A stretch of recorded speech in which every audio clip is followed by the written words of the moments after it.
What's going on, everybody? Almost Counts Collectibles here, and we are about to begin our actual modification of our Legacy Edition Auto Morphin Green Power Ranger Tommy. Now, the reason why I've chosen to go with a Legacy Edition is because they're still pretty easy to get your hands on. You can jump on Amazon right now and pick one of these up for about $14.99 with free shipping. And they come with all of their accessories. You don't have to worry about them not having them. They are also in pretty much perfect condition, no scuff marks, scrapes, or any wear and tear that you have to further modify, paint over, etc. Most people to this day still want anywhere from $20, $30, even $40 for one of these used original Mighty Morphin Green auto flip heads, auto morphers. So, you know, those usually don't even come with all the accessories. They have scuff marks, play marks on them. So it's a lot easier and cheaper to just go ahead and pick up the Legacy Edition. Another reason why I'm using the Legacy Edition is there is a slight difference in the reproduction model that differs from the original that actually helps us out in our modification. That difference is the diamonds on the gloves of the Legacy re-release actually leave a little bit of a gap between the top of the glove and the top of the diamond, leaving us enough space to put a slight bordering in there for our gold border around the gloves. Now you'll notice in both of these original Auto Morphin Green Rangers, the diamond goes up to nearly the very top of the glove itself. So that leaves us little to no space for that actual gold bordering, and it would be touching or overlapping the diamond, which I think wouldn't look that good. So the Legacy figure actually helps us out there. It gives us much more of a gap on both gloves to actually work with so we can get our gold bordering in there. So that's why we've chosen to go with the Legacy figure. We've got all the accessories, everything's in great shape, and it's got that slight difference that kind of helps us out. So I have just taken my Legacy figure out of the box over here that it comes in, and we are going to take it out and start kind of stage one of our modification. We are going to completely disassemble the figure, get it taped up, masked up, so it can be ready to get painted. So that's what I'm going to do. I'm going to carefully remove it from this backard right here to try to save the backard in good shape. I'm going to take the figure out, and I'm going to take it apart and begin to get it ready for its first paint job. So I'm going to go ahead and just push this over to the side, do a little time lapse here, and you guys can check it out.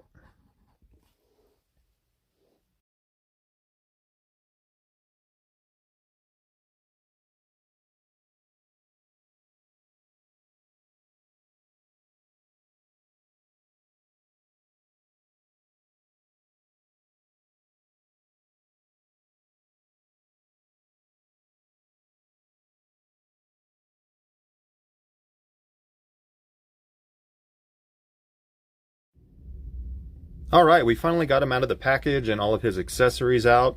Now let's do a quick comparison. We'll go ahead and look at the figure itself before we start our modification compared to our old one. So the figure looks practically identical to the original Auto Morphin Green Ranger, except for the diamonds that I had talked about with the distance between the gloves. That's actually going to help us out a little bit. I will say, though, that the head sculpts on these Legacy figures, I don't think they look as good as the originals. They look a little bit more fake. This particular head is even turned slightly, kind of looking at the side. He's not looking straight ahead. I will show you what I mean with my old figure here.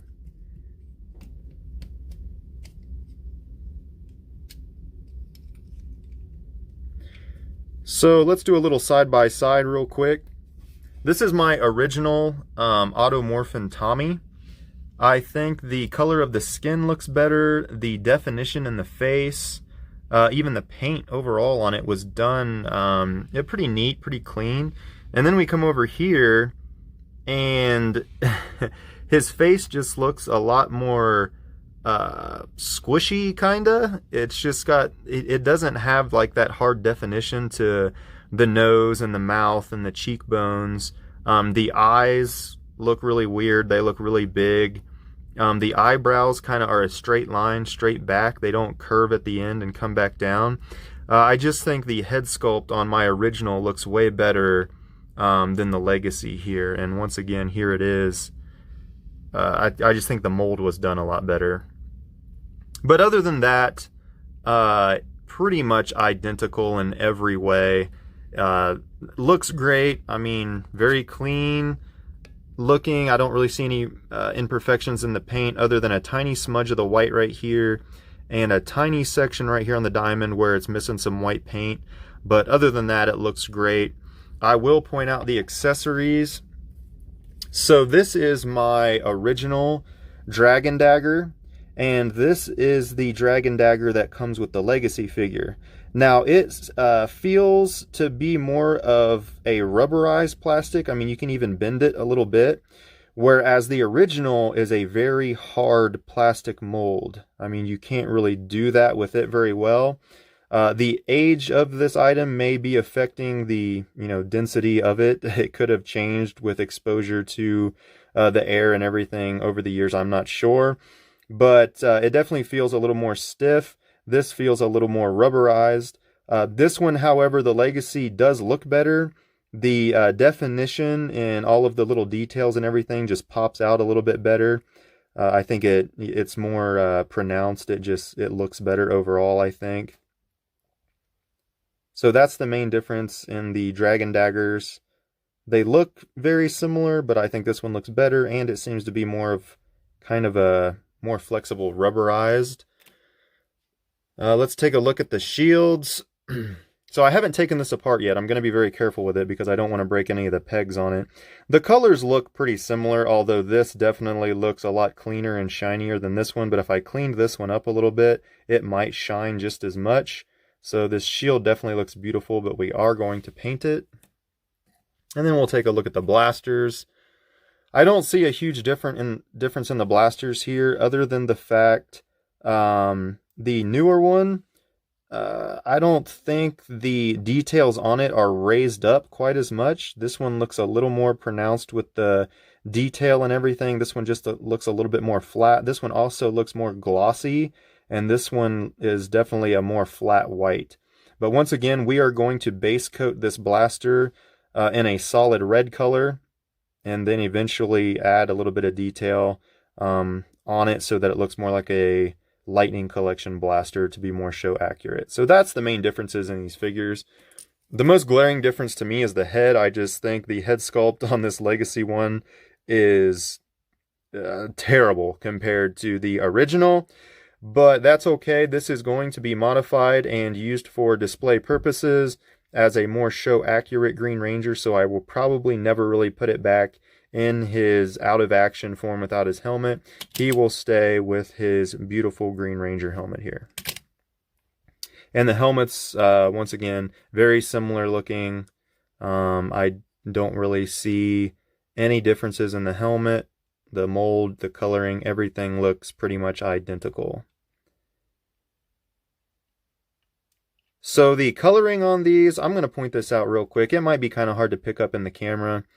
The newer one, and it might be because it is brand new, the green looks just a tiny bit darker. I mean, very, very hard to notice unless you have them honestly side by side. But this green does look to be just a little bit more green. I don't really think that's going to hurt us, though. I don't think it's a big enough difference to where the paint I'm going to use on the joints and stuff is going to stand out that bad. So, we'll check it out. We're going to go ahead and get this guy ready. I'm going to go ahead and start the disassembly so you guys can join me. I'll speed through it when we actually make this video for publishing. So I'm going to set you guys right here and I'm going to get started.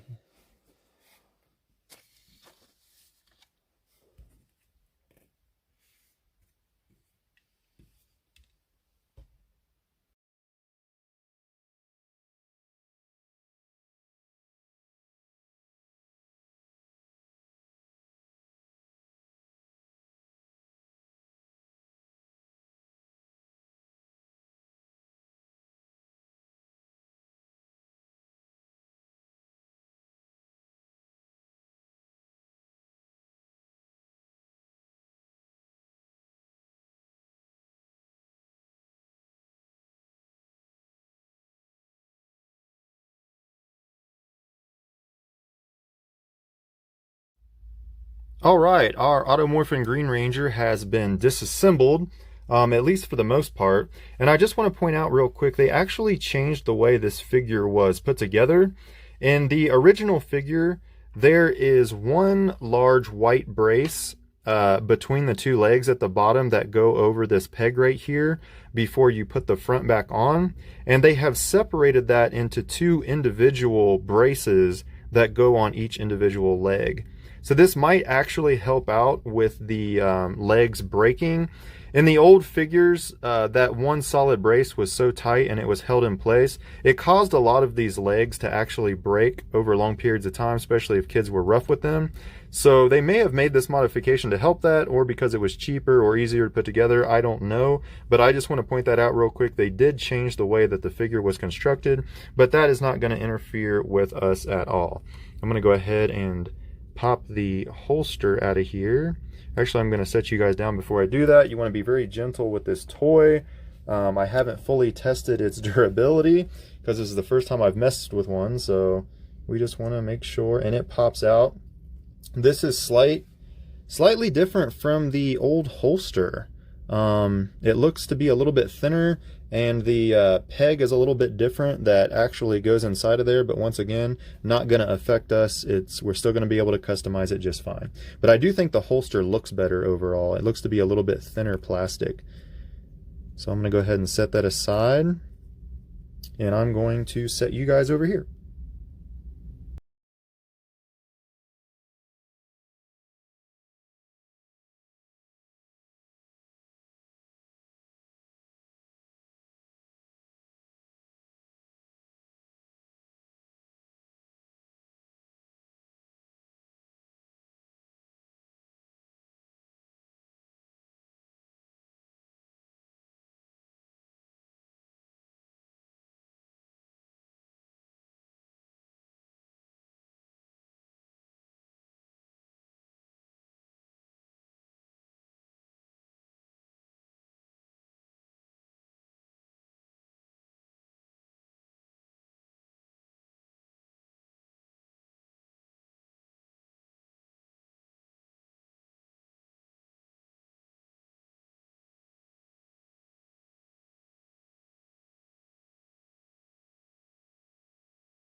All right, so we are all done with the disassembly and we're getting ready to prep for paint. So what we have done is separate the entire figure. I still have to take the auto morphing head function out of the actual casing here. Hopefully it still separates. It should pop right out of there, but we'll see in just a second. So what I've done is take the arms apart. I took the joints out of the top of the arm, and then I put the arms back together with a screw. Now I just realized on the old figure they all seem to be the exact same size, but on the new figure there are two different size screws, and I wasn't really paying attention to which ones went where, but I'll figure it out later. I'm pretty sure the torso probably uses the longer screws, but there are some shorter ones and there are some longer ones, so just keep that in mind if you decide to do this. I have put the arm brackets, the upper arm brackets that is, back together because I want them to be lined up perfectly when I paint the band around them. So I'm going to go ahead and tape them up and get them ready for paint. I took the joints out so I can paint them green individually. We are going to tape off the gloves and paint the joints green first on both arms. We are going to paint our holster black, and that will kind of wrap up the first batch of painting. We are also going to take this out. We're going to mask it off with tape, and we are going to paint this silver gold. So we're just going to paint over all of it. And that will pretty much get us ready for reassembly, and then I will get to the dragon shield and the accessories. Now I have changed my mind on a few things that I'm going to do. I am not going to take the legs apart to try to get the little peg up in there. One reason is that when this figure is displayed, his legs will be closed and you won't see the white peg anyways. Another reason is, especially with the older figures, the legs, even though you can clearly see the line going up the middle on both sides where they were put together and a screw was placed in there. These are pretty much glued together. This one seems, I attempted ever so gently with the X-Acto knife to try to separate it, to see if it would start to separate, and it wasn't budging. So I'm not going to risk breaking the leg just to paint something that we're really not going to see anyways, because I even broke, this is one of the legs off of the old figure that's up here. The lower part of the leg was completely broken and snapped off anyway, but when I tried to separate the upper part, little pieces broke off everywhere because it looked like it was almost glued together. So we're not going to attempt that on this. We're going to skip the peg, but we still will tape it off and put our bands around the top of the boots. I was originally going to try to leave the little power coin red, but I have changed my mind. I'm not going to do that. I'm going to paint the entire thing gold, so I don't have to take the extra time to try to cut out a perfect circle in the middle and all this stuff. So we're going to leave that. The last thing we are also, spoiler, we are not going to touch is the chest emblem. Now, that might upset some of you. I'm sure a lot of you wanted to see it without the chest emblem, but here's my reasoning for this. This is going to be a display figure. Whether he is in action with his helmet up or out of action with his helmet down, I would always keep the dragon shield on him anyways, so we are never going to really see his chest diamond. So I'm not going to risk messing up the white paint underneath the emblem, trying to remove it, and then have to mask off the diamond and completely repaint it, and then risk that white slightly not matching the rest of the white right beside it with the other, adjacent diamonds. I just don't want to go through that trouble, and like I said, we're not going to see it anyways, because even if I wanted to pretend like and display that, he had just given his powers over to somebody else, he would still have his armbands permanently painted on his arms, and that would look kind of stupid because the armbands transferred with the power to the next person. So we're going to leave the chest emblem as our little throwback to the original, and we're going to make all of our other modifications to it. Now, that's not to say I won't try it in the future.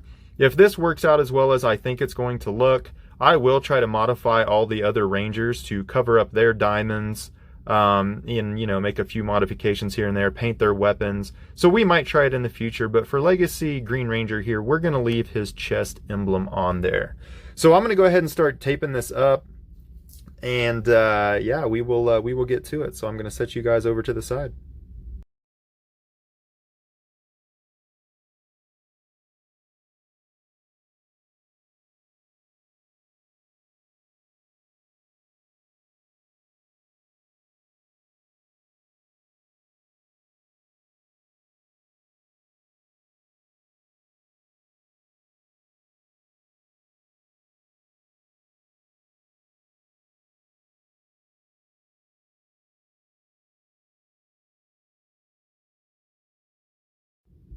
All right, we're pretty much ready to go. So I've masked these up with tape very well so that no overspray or anything gets anywhere. I do want to point out one thing. Make sure you're very careful taking this dragon shield apart for the first time. Those little peg connectors are in there very tight, and you could easily snap those off if you're not super careful. Also, I just want to point out some imperfections. So you'll see right here where my finger is, there is like the gold plating was tore off right there. I'm assuming that's where they broke it off of the mold at, maybe, but it's green right there where you can see. I mean, we're going to paint this anyway, but just to show you, there are imperfections, and another one right here in a lot of this paint. I even saw one, I've taped it up now so you probably can't really see it, but right here on the back of one of the gloves, you can see a streak right here at the end of my thumb going up and down of green paint in the white there. So these were already here. I just want to point that out, so when we're done it doesn't look like I did it. But we're pretty much ready to go. I've masked off the upper arms for the gauntlets. I've masked off the area right around the top of the boots for the golden bordering. We have taken the inside of the figure out and masked off the morpher to be painted gold. We have masked off the joints. We're going to paint the joints first on the elbows green before we do the bordering at the top of the gloves.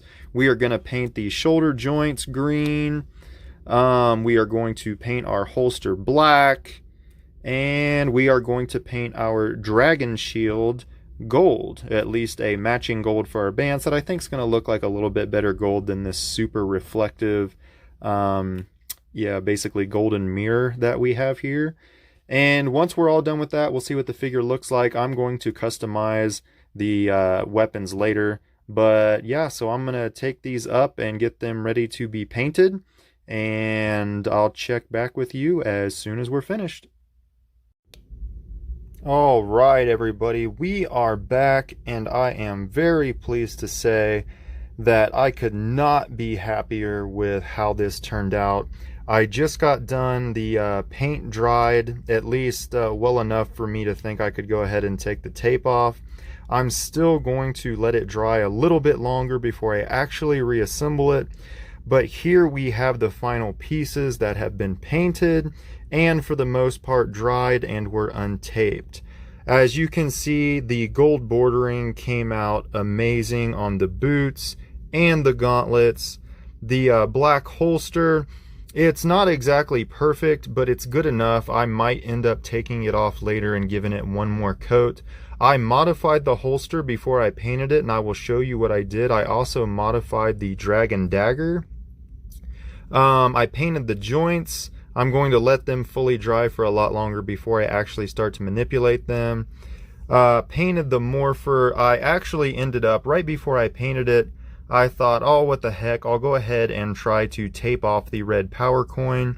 And it actually turned out very well. I was able to cut out a small piece of tape around it with an X-Acto knife and leave it covering the coin until it was painted. The bands on the arms turned out amazing. I think they look great. I painted the joints up here. I'm going to double check to make sure there's enough clearance on the arms on the inside before I reassemble and attempt to move it. But everything to include this beautiful looking dragon shield over here. Now, oddly enough, something very funny happened. Right as I was getting ready to paint the dragon shield, I had just painted the holster, so there was some black on my painting area that was still a tiny bit wet. I had put some tape under this and put it on a little piece of cardboard to kind of stand it up so I could turn it and paint it. Right as I went to paint it, it fell out of my hand, fell forward, and the front of it fell into some of that wet black paint. And it had a little bit of black paint on some of the grooves, on the diamond a little bit, and I thought, oh no, I just ruined this, got black paint on it. Should I try to wipe it off? Should I just let it dry and paint over it?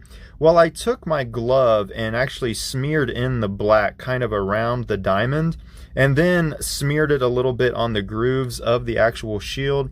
And I can't say for sure if it helped the outcome of this shield or not, but the shield turned out great, and it looks like there's even a little bit of black definition in some of the areas, so I think it might have actually improved it, but we'll see once we get it all reassembled. But I think everything turned out great. And here's the little power coin that I pulled off that covered the red part. So I am going to leave the red there. For now, I'm also going to leave the chest piece, because once again with the shield, we're not going to see it anyway.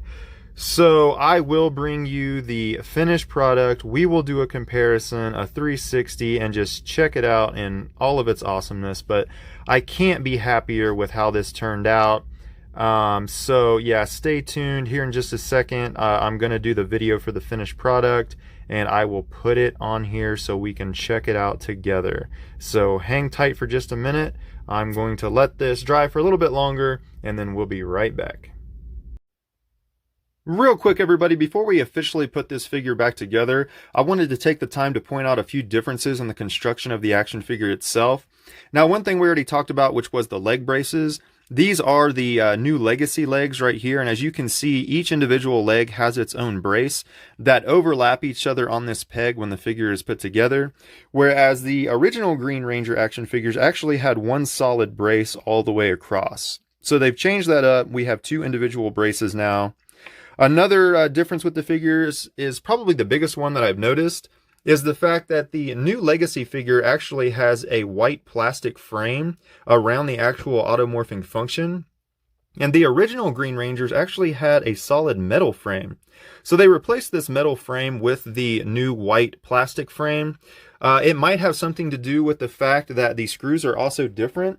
As I had mentioned before, I never noticed that they were two different size screws, and I just confirmed that. I took the old one apart. The 3 torso screws are small, just like the rest of the screws inside the action figure, whereas the new Legacy has 3 longer screws inside the torso, as opposed to the shorter ones that are still in the arms and the legs. So those are different. Another difference real quick are the holsters. So this right here is an old holster. It actually has 2 little pegs on the front and the back that are held in place on corresponding holes on the actual torso that you can see right there. There's a hole in the cutout on the front and the back that hold it together when it's clamped together. Now the new one does not have that. This is a new holster. No more little individual pegs, just this one molded peg that's designed to fit inside these little snug supports. As you will see, there's little supports right there that the flat part sits behind, and it's also clamped together and held in place by the front and the back.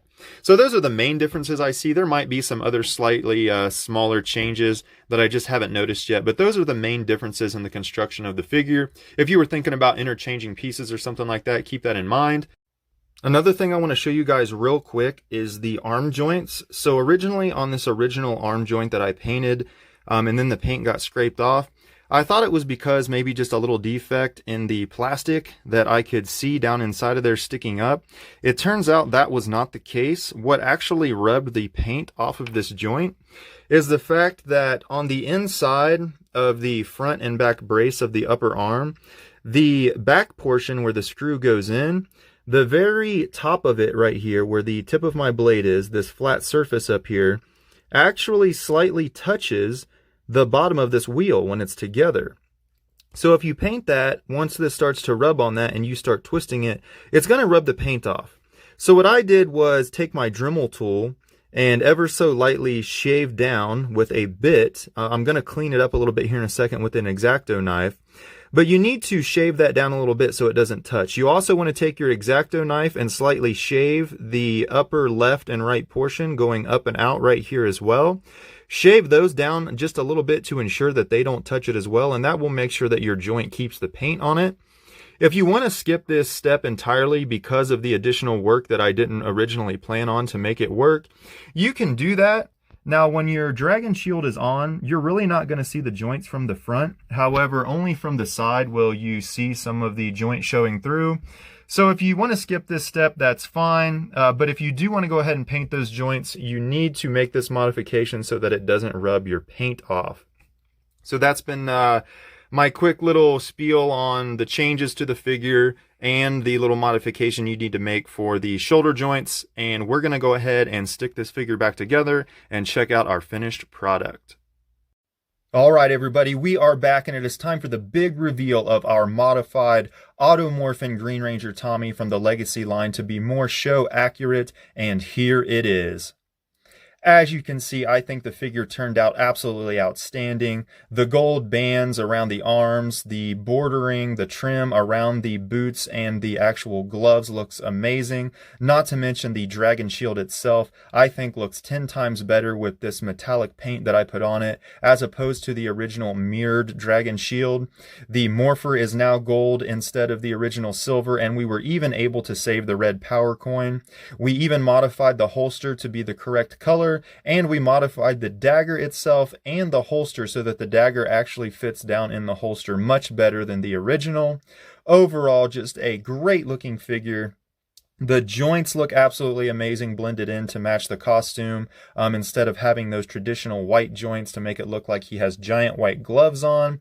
I just think it turned out extremely well. I'm extremely happy with it.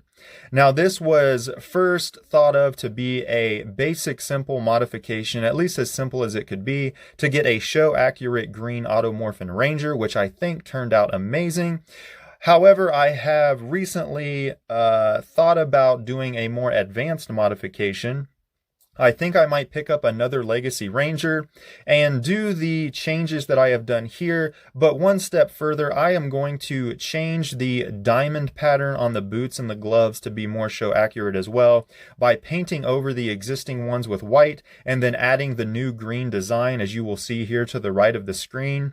I will also take off the chest emblem of the figure. We left the Dragonzord chest emblem on this particular figure, but you do not see it anyways, so we went ahead ahead and left it for the sake of this modification, but we will make that modification on the new one. So I think I will try to modify the boots and the gloves. I'm going to leave this one just as it is though, to blend in with those original Power Rangers, but still look more show accurate.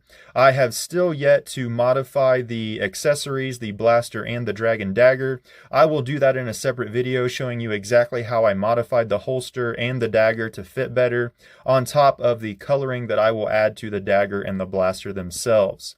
Let's go ahead and do a quick 360 of our new modified Auto Morphin Green Ranger. I think that, I just can't believe how well it turned out. Now, there are a couple of very tiny small imperfections because I did get in a hurry. I did not tape this joint off well enough, and I actually didn't get green everywhere that I wanted to, but that's okay. That is on me. Right here, I didn't make sure the tape was down good enough on the back, and a tiny bit of gold paint ran, but I can actually fix that. But overall, this Ranger, you'll notice I haven't colored the screws on this Ranger yet because I was too excited to get it back together. But I will be doing that so they blend in as well. But just an outstanding result. I just can't believe, with a little bit of paint and a little bit of time, just how big of a difference it actually makes to make this look a lot more show accurate, like the actual Green Ranger himself. So that is our side-by-side comparison of what they look like. Once again, I think it turned out amazing. I could not be happier about it. I'm super stoked that it turned out as well as it did. Now that the big reveal is out of the way, we can go ahead and talk about exactly what I used to get the results that I did, in case you want to pick them up yourself and attempt this. Now, if you want to buy different things from what I purchased, you're more than welcome to, but this is exactly what I used to get these results. So just be careful with what you get and make sure it's at least close to what I used, specifically with the paint, and I'll talk about that in just a second. With the tools that we used, the Dremel tool is completely optional for actually fixing those joints up here by the arm for our shoulder joint so it doesn't scrape off. You could probably accomplish that with a small file or just taking the time with your X-Acto knife. So the Dremel tool is completely optional, but you can pick up a pretty cheap, Dremel tool for probably 20 bucks or under, if you could see yourself using it in the future, or if you just wanted it for this job. So the Dremel tool, completely optional, but everything else you probably will want to get your hands on. I'm even going to talk about the acetone that I used to take off the emblem of the old Green Ranger, but I'll talk about that in just a second. So let's go ahead and get to the paint. Now, this is the exact paint that we used to modify our action figure. It is all the Rust-Oleum brand. I picked it all up from my local Home Depot store. Now, the black and the green are the basic 2-time ultra cover paint and primer in one. It's the Painter's Touch. The green is a full gloss. It is the spring green color.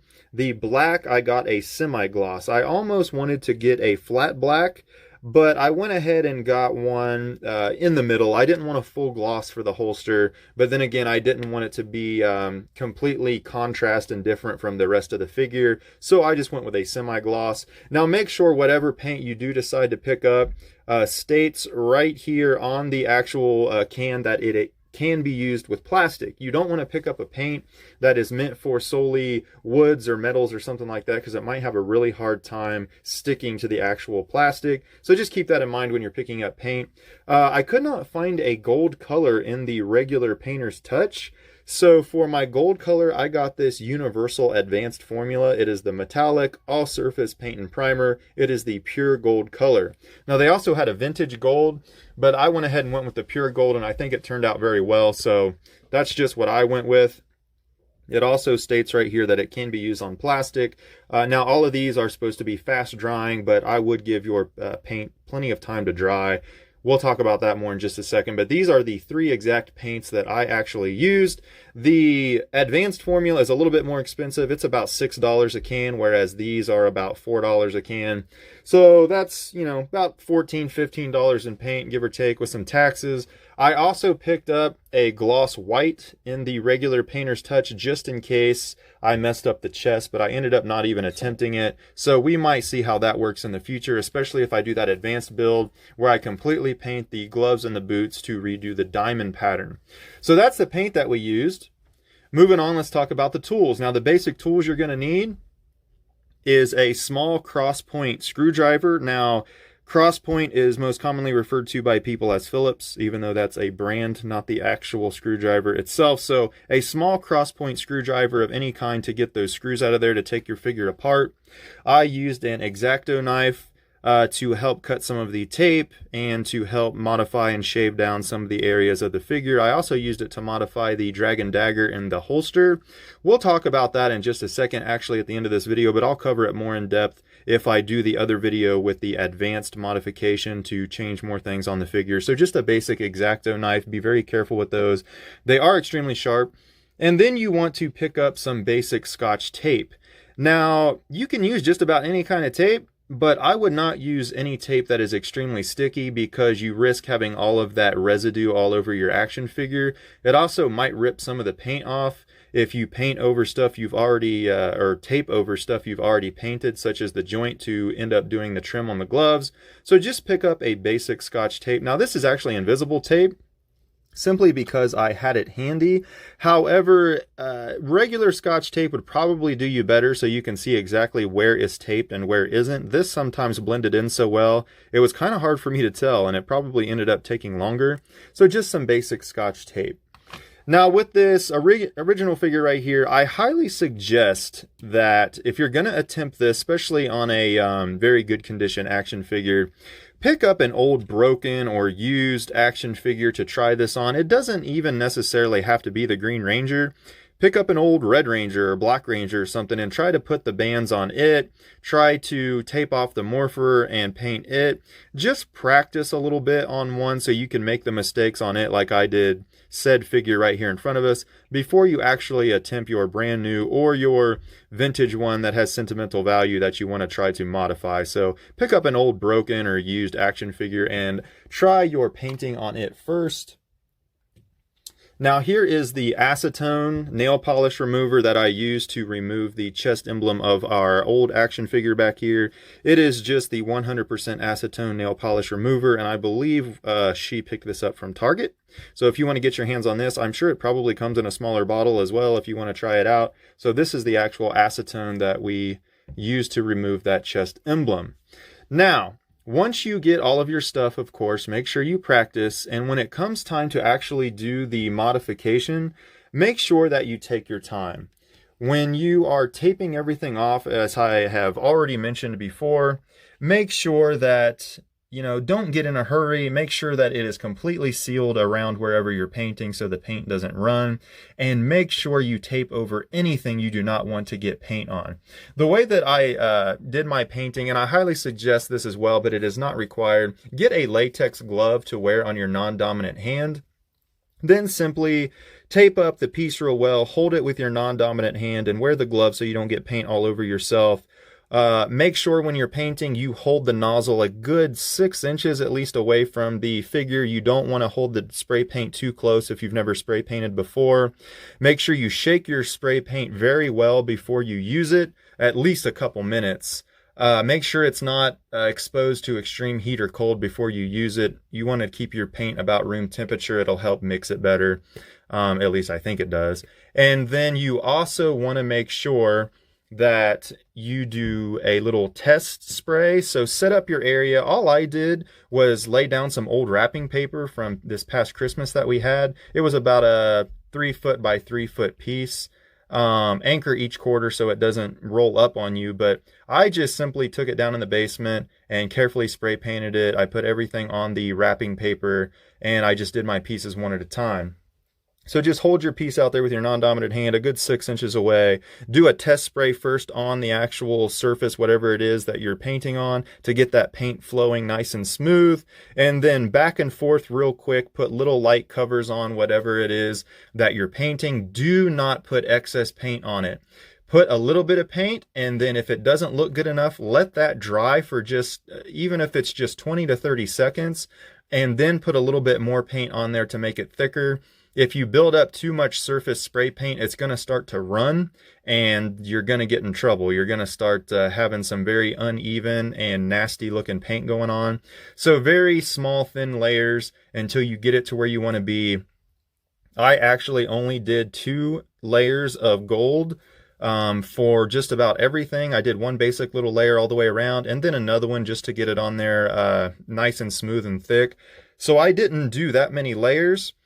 When it comes to the time period, now it took me a total of about 3 hours from the time I took it out of the packaging, took it apart, taped everything off and got it to where it needed to be ready to be painted, actually painted it, let it dry for a little bit, went back, I looked at what needed to be repainted real quick for another coat, recoated that, let it dry for just a little bit, and then I brought it in here, untaped everything, and I let it set overnight. So what took probably the majority of the time was the taping off to make sure everything looked good, and then just letting the paint dry. So a lot of that time is simply letting your paint dry.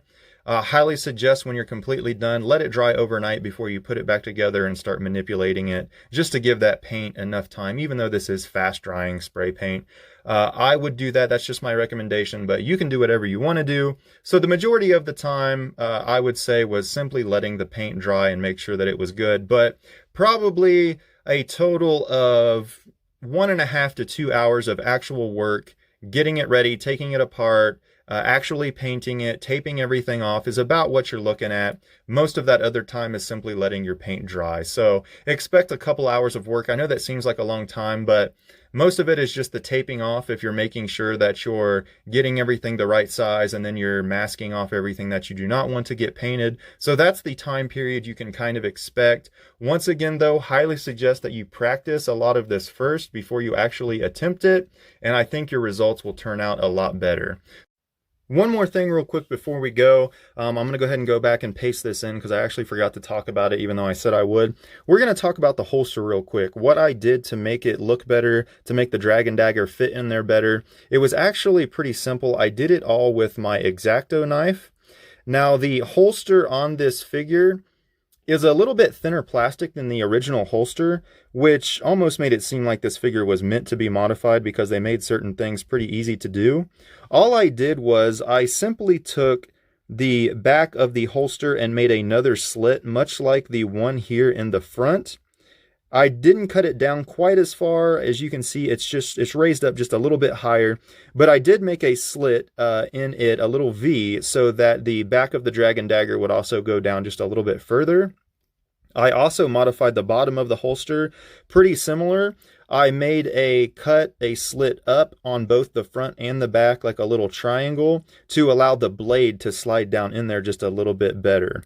And as you can see, I went up probably about 1/4 of an inch or even less on the front and the back, using my X-Acto knife to cut a little line up until they met and the plastic simply just kind of tore off. So that's what I did with the holster itself. Now with the actual Dragon Dagger, as you will notice, let me grab my other one so I can compare, but I simply took the blade and I shaved it down with my X-Acto knife on the front and the back to make the blade a little bit more skinny, a little bit more narrow, kind of to make it look a little bit sharper. One reason was it fits in the holster much better, and two, I just don't think the old Dragon Dagger actually looks that good because of how thick the actual blade is. I'm going to grab it here real quick out of my old figures holster, and we will take a side-by-side. Now, the size of these Dragon Daggers out of the package were about the same, but the blade was incredibly thick, especially here towards the end, and it just honestly doesn't really look like that. It does start thicker at the back, but then the blade gets skinnier, so this really wasn't show accurate on the old ones anyway.